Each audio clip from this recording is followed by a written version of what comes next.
আসসালামু আলাইকুম দর্শক, আপনারা জানেন যে বাংলাদেশের সাবেক সেনাপ্রধান আজিজের উপর মার্কিন নিষেধাজ্ঞা চলে এসছে এবং আরেকজন সাবেক কর্মকর্তা র্যাবের বেনজির আহমেদ, তার যে সম্প্রতি সেটাকে বাজেয়াপ্ত করা হয়েছে এবং তার যে ব্যাংক অ্যাকাউন্টগুলো আছে সেগুলোকে ফ্রিজ করা হয়েছে। এগুলো করেছে বাংলাদেশ সরকার, আর আজিজকে স্যাংশন দিয়েছে মার্কিন যুক্তরাষ্ট্র। এবার বিষয় হচ্ছে দর্শক, এই বেনজির আহমেদ এবং এই আজিজ বাংলাদেশে আজকে যে গণতন্ত্রহীনতা, একটি কর্তৃত্ববাদী সরকার যে প্রতিষ্ঠিত হয়েছে, এই প্রতিষ্ঠিত হওয়ার পিছনে সবচেয়ে বড় ভূমিকা যে দুজন কর্মকর্তা ছিল, তার মধ্যে এই আজিজ এবং বেনজির আহমেদ।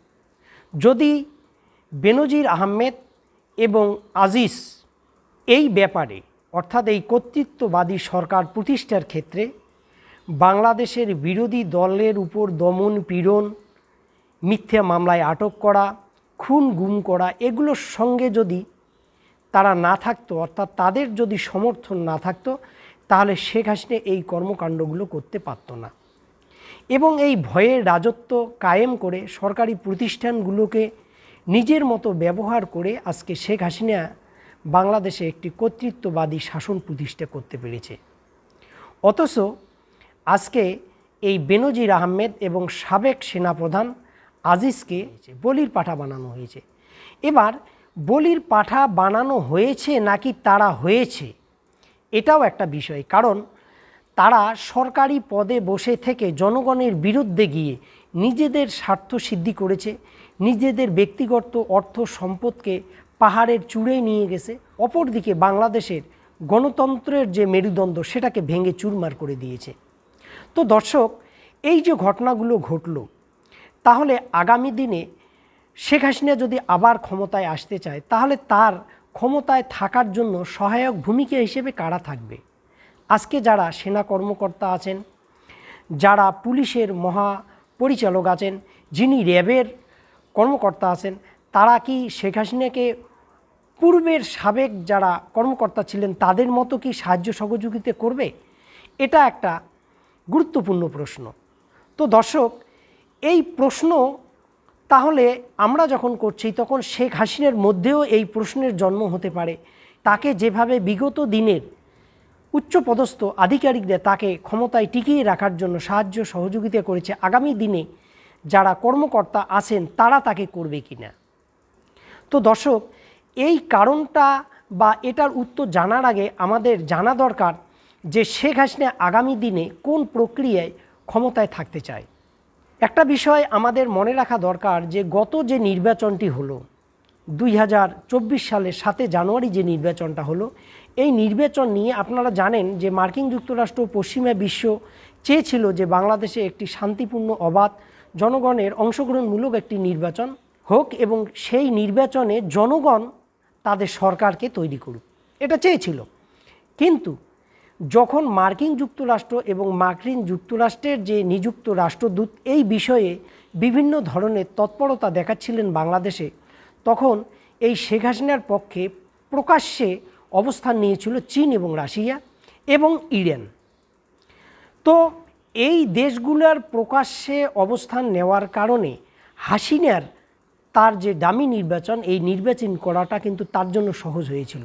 এবং আপনারা এটাও জানেন যে ভারতের 2+2 যে বৈঠকটা হয়েছিল মার্কিন যুক্তরাষ্ট্র এবং ভারতের মধ্যে, এই বৈঠকটার পর আশ্চর্যজনকভাবে পিটার ডি হাসের যে ভূমিকা ছিল বাংলাদেশের নির্বাচন নিয়ে, তিনিও কিন্তু একদম চুপচাপ হয়ে যান। তো দর্শক, এই যে বিষয়টা, দুটো বড় রাষ্ট্রের প্রকাশ্যে শেখ হাসিনার পক্ষে অবস্থান নেওয়া এবং মার্কিন যুক্তরাষ্ট্রের বিপরীতে গিয়ে চীন এবং রাশিয়ার বিবৃতি দেওয়া যে মার্কিন যুক্তরাষ্ট্র বাংলাদেশের অভ্যন্তরীণ রাজনীতিতে হস্তক্ষেপ করছে, আবার এখানে নরেন্দ্র মোদিও কিছু না কিছু একটা করেছিল। না হলে 2+2 বৈঠকের পর কেন পিটার ডি হাস একেবারে চুপচাপ হয়ে গেল? তো আমি আগের ভিডিওতেই বলেছিলাম যে বাংলাদেশের সরকারকে, ভারতের যদি নতুন সরকার চলে আসে, অর্থাৎ ভারতের বিজেপি সরকার যদি পরাজিত হয়ে নতুন সরকার এখানে আসে কংগ্রেসের নেতৃত্বাধীন, তাহলে শেখ হাসিনার প্রতি নরেন্দ্র মোদীর যে সমর্থন আছে এই অবস্থাটা কিন্তু থাকবে না, এই অবস্থার একটা আমূল পরিবর্তন কিন্তু ঘটবে। তো যাই হোক, তাহলে শেখ হাসিনাও কিন্তু এই বিষয়গুলো জানে। তার মানে কি শেখ হাসিনা আগামী দিনে নির্বাচনের ক্ষেত্রে তার যে কর্মকর্তারা আছেন দেশে, সেনা কর্মকর্তা বলুন, পুলিশের মহাপরিচালক বলুন, র্যাবের কর্মকর্তারা বলুন, তাকে সাহায্য করবে না, এটা ধরে নিয়েই তিনি হয়তো আগামী দিনে যদি নরেন্দ্র মোদী ক্ষমতায় আসে তাহলে তার উপর তিনি বেশি করে ঝুঁকে পড়বেন। আর চীন এবং রাশিয়াকে হাতিয়ার করেই হয়তো তিনি ক্ষমতায় আসার চেষ্টা করবেন এবং চীন রাশিয়ার পুরোপুরি বলয়ে চলে যাবেন। এই মনোভাবটা হয়তো শেখ হাসিনার মধ্যে তৈরি হয়েছে। যদি না হতো তাহলে আজিজের বিরুদ্ধে যে স্যাংশনটা মার্কিন যুক্তরাষ্ট্র দিল, এটার বিরুদ্ধে হয়তো কিছু করতে না পারলেও একটা দৃঢ় অবস্থান কিন্তু শেখ হাসিনা সরকার নিত। আর একটা বিষয়, সেটি হচ্ছে এই যে বেনজির আহমেদ, তার যে সম্পত্তিগুলোকে বাজেয়াপ্ত করা হলো, তার যে ব্যাঙ্ক অ্যাকাউন্টগুলোকে ফ্রিজ করে দেওয়া হলো, এটা কিন্তু বাংলাদেশের একটি সংস্থা দুদকই কিন্তু এটা করেছে। তো এই ঘটনাগুলো ঘটিয়ে শেখ হাসিনা একদিকে তার ভাবমূর্তি উজ্জ্বল করার চেষ্টা করছে, অপরদিকে যদি তার দেশের সরকারি যে প্রতিষ্ঠানগুলো আছে তারা যদি তাকে সাহায্য সহযোগিতা না করে, সেক্ষেত্রে পুরোপুরি মার্কিন বলয়ের বিপরীত বলয়ে যুক্ত হয়ে সামনের নির্বাচনগুলোতে তার বৈতরণী পার হওয়ার হয়তো তিনি ফন্দি ফিকির রাখছেন। তো দর্শক, ভালো থাকুন, সুস্থ থাকুন, আল্লাহ হাফেজ।